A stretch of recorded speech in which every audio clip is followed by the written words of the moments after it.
అదే RTV app వార్తల్ని క్షణాల్లో చదివే అవకాశం ఉంటుంది. ఒక న్యూస్ పేపర్, ఒక టెలివిజన్ ఛానల్ మీ చేతుల్లో ఎప్పుడూ ఉంటాయి. మధ్యాహ్న భోజన పథకంలో వివాదం కొనసాగుతుంది. వంట మనిషికి వంట చేయడానికి నెలకు 3,000 రూపాయలు ఇవ్వడం జరుగుతుంది. అయితే వంట వండే మనిషికి రోజు 100 రూపాయల లెక్క ఇస్తున్నాం. వాళ్ళు వండేది కేవలం గంట మాత్రమే చేసే పని సరిపోదా అని కూడా చాలా వరకు చేస్తున్నారు. అయితే వంట మనుషులు కూడా ఏ విధంగా తమకు సరిపోతుందని కూడా చెప్తున్నారు. మనం చూడొచ్చు ఇక్కడ ఉన్నటువంటి ఈమె ఆ వంట మనిషి గత 18 సంవత్సరాల నుంచి కూడా ఇదే స్కూల్లో కూడా మధ్యాహ్న భోజనం పథకం ప్రారంభమైనప్పుడు కూడా పిల్లలకు వంట చేసి కూడా పెడుతుంది.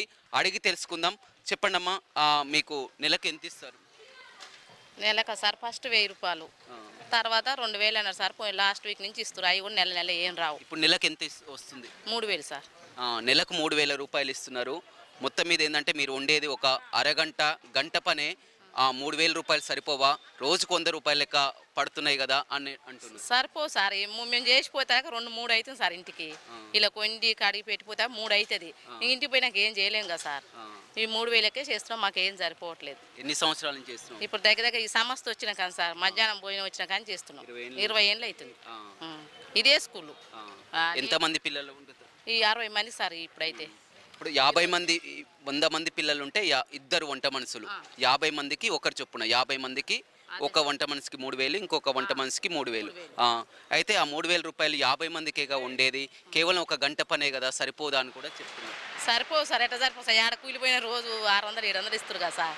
ఏదో మళ్ళీ ఏం చేస్తామని ఇన్ని రోజులు నుంచి చేసినాం కదా సార్. ఎందుకని ఇట్లనే గవర్నమెంట్ అయితే అన్నట్టుగా చేస్తాం. అంటే గుడ్లు మిగులుతాయి, పప్పులు మిగులుతాయి, అవే సరిపోతాయి. అంటే గుడ్డు 5 రూపాయలు ఇస్తారు సార్ మాకు. నేను తెచ్చేది 7 రూపాయలు ఇస్తున్నా. ఆయన గుడ్లు పెట్టినా లాస్ సార్. నేను కూరగాయలకు ఎక్కువ లాసు ఏం మిలగదు సార్. అట్లా కాకపోతే ఇక సంస్థ వచ్చినా కానీ చేయాలని చేస్తున్నాం అంతే. అంటే పిల్లలు రోజు అంతమంది తక్కువ మంది వస్తారు కాబట్టి మీకు అందులో లాభం వస్తుందని కూడా వాళ్ళు. లాభం ఏముండదు సార్. అన్ని మనయే కదా సార్. లాభం ఎక్క సార్. ఇక మనకు అన్ని మనయే. తెచ్చే ఉప్పు కాంచి కారం కాంచి అన్ని మనయే. కానీ మనకి ఏముండదు సార్. గవర్నమెంట్ ఇస్తే లాభం ఉంటుంది సార్. మనది కాదుగా. అన్ని నేను తెస్తా అట్లా సార్. అంటే నువ్వే తెస్తావు కానీ ఒక్కో విద్యార్థికి ఇంత అన్ని డబ్బులు ఇస్తారు కదా. 8 రూపాయలు. వాళ్ళు 8 రూపాయలు ఇస్తే ఇలా కూరగాయలకు మస్తు రేటు ఉంది కదా సార్. 5 జరేపో ఒకనాడు. సార్ ఏమంటాడు, ఉన్నా లేకున్నా తేవాలి సుశీల్ అని చెప్తాడు. ఎక్కువైనా తేవాలి, తక్కువైనా తేవాలి, మాకు సంబంధం లేదు, గవర్నమెంట్ చెప్పు ఏమైనా ఉంటే అంటాడు. ఇప్పుడు గురుకుల్లో కూడా వాళ్ళకు పెంచడం జరిగింది చార్జెస్. మీకు మధ్యాహ్న భోజనం మరి ఏమనుకుంటున్నారు? మాకు కూడా పెంచాలని చెప్తున్నాం సార్. ఇప్పుడు ఎట్లా వెళ్తుంది మరి? గుడ్డుకు 5 రూపాయలే ఇస్తున్నారు, ఇప్పుడు బయట 7 రూపాయలు. నేనేం చేస్తారు, అప్పు తెస్తున్నాం సార్. ఇక అన్న అప్పు తెచ్చి పెడుతున్నాం. ఇక మా ఇంట్లో కూడా అంటారు, ఎందుకు నీకు ఈ పని, ఆడ పని పోయినా వస్తాయి అని అంటారు. ఇంక ఇన్ని రోజులు చేసినాం కదా, ఎందుకు బంద్ చేయాలని నేను అంటా సార్. మా సార్ పని పోతారు, రోజు తెచ్చిస్తాడు, నేను ఇళ్ళ పెడతా సార్. అంతేగా. మీకు నెల మరి బిల్లులు వస్తున్నాయి? వస్తలేదు సార్. ఇప్పుడు దసరా పడ్డ ఇంతవరకు బిల్లులే పడలేదు. పడవు, నెల పడవు. 3 నెలలకు 4 నెలలకు మించినాడు ఆ సంవత్సరానికి కూడా వేస్తాడు. నీకు నెల ఎట్లా వెళ్తుంది మరి? ఇంకెల్లుడు అంటే కదా, వాళ్ళు ఏమంటారు, వెళ్ళని వచ్చినా తీసుకో, వచ్చినప్పుడు పెట్టాలని చెప్తారు సార్. సార్ నాకు నేను వచ్చినా రాకుండా నాకు నువ్వు పెట్టాలి, మాకు గుడ్లు ఇవ్వాలి అంతే. మినిమం ప్రకారం మాకు 3 సార్లు పెట్టాలి. నువ్వేమన్నా చేసుకుని ఇష్టం. బయట ఏంటంటే వంట మనుషులు కేవలం ఏముంది, వాళ్ళకు 3000 రూపాయలు, రోజుకు 100 రూపాయలు లెక్క, ఓ అరగంట వండిపోతారు. ఏంది నష్టం? ఎక్కడ అరగంట సార్. 2 అయితే నేను ఇంటికి పోతే వాళ్ళకే చాలా ఇబ్బంది. 10ంటికి వస్తాను సార్, 2 దాకా పోము. ఇలా వండి పెట్టి చేస్తాక ఇంత టైం పడుతుంది కదా సార్.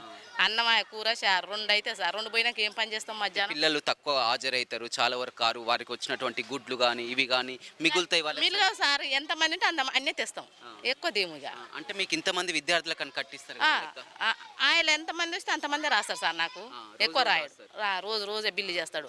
ఇలా 50 మంది వచ్చినాక 50 గుడ్లే చెప్తాడు, ఎక్కువ చెప్పడిగా. ఇంకెక్కువ చెప్తే నువ్వే తెచ్చుకో చూసినా, నీ ఇష్టం అంటారు.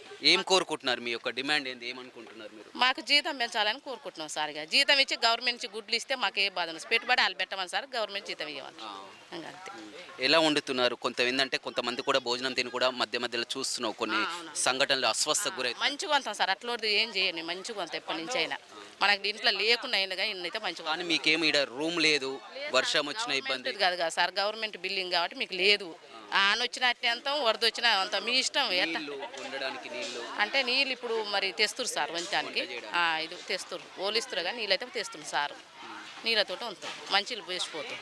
చూడొచ్చు, ఆ మధ్యాహ్న భోజనం వండే వంట మనిషి చెప్తుంది. దాదాపు ఈ పథకం వచ్చిన కాడి నుంచి కూడా 20 సంవత్సరాలు కూడా పని చేస్తున్నాం. గతంలో 500 రూపాయలు 1000 రూపాయలు ఉండేది, ఇప్పుడు ప్రస్తుతం 3000 రూపాయలు ఇస్తున్నారు. 50 మంది విద్యార్థులకు ఆ 3000 రూపాయలు, 100 మంది ఉంటే 2 వంట మనుషులు ఉంటారు, 100 మందికి గాను 3000 6000 రూపాయలు వస్తాయి. కానీ మొత్తం మీద చెప్తున్నటువంటి ప్రకారం రోజు 100 రూపాయల లెక్క, అరగంట గంట పాటు సరిపోదా అంటే కూడా వారు చెప్తున్నారు ఖచ్చితంగా సరిపోదు. ఎందుకంటే మేము బయట పనికి వెళ్ళినా కానీ కూలికి వెళ్ళినా కానీ మాకు డబ్బులు వస్తాయి, 3-4 గంటల వరకు కూడా ఇక్కడ పని చేయాల్సి వస్తుంది, పిల్లలకంతా కూడా భోజనం అందిస్తాం. కానీ ఎప్పటి నుంచో ఎన్నో సంవత్సరాల నుంచి కూడా భోజనం వడ్డిస్తున్నాం కాబట్టి ఇదే పనిలో ఉంటున్నాం. అదేవిధంగా బిల్లులు కూడా మాకు సకాలంలో రావడం లేదు. మేమే ఇంట్లో మా ఆయన పని చేస్తే ఆయనకు వచ్చే డబ్బులతో కూడా కూరగాయలు కొనుక్కరావడం, అదేవిధంగా మొత్తం వంట నూనెలు కొనుక్కరావడం అంతే కూడా చేస్తాను. ఏదేమైనప్పటికీ కూడా మధ్యాహ్న భోజనం పథకంలో ఏదైతే వంట మనుషులకు అందిస్తున్నటువంటి 3000 రూపాయలు వివాదాస్పదం అవుతుందో, వారు ఆ గుడ్లు మిగులుతాయి, పప్పు మిగులుతాయన్నా కానీ అలా ఉండదు.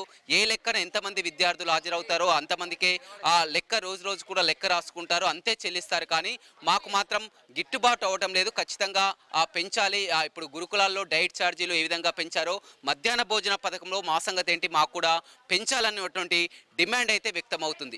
కృష్ణతో రమేష్, RTV, నల్గొండ. మరిన్ని వీడియోస్ కోసం ఛానల్ ని సబ్స్క్రైబ్ చేయండి. లేటెస్ట్ అప్డేట్స్ కోసం వాట్సాప్ ఛానల్ ని ఫాలో అవ్వండి. ఆ లింక్ డిస్క్రిప్షన్ లో ఉంది.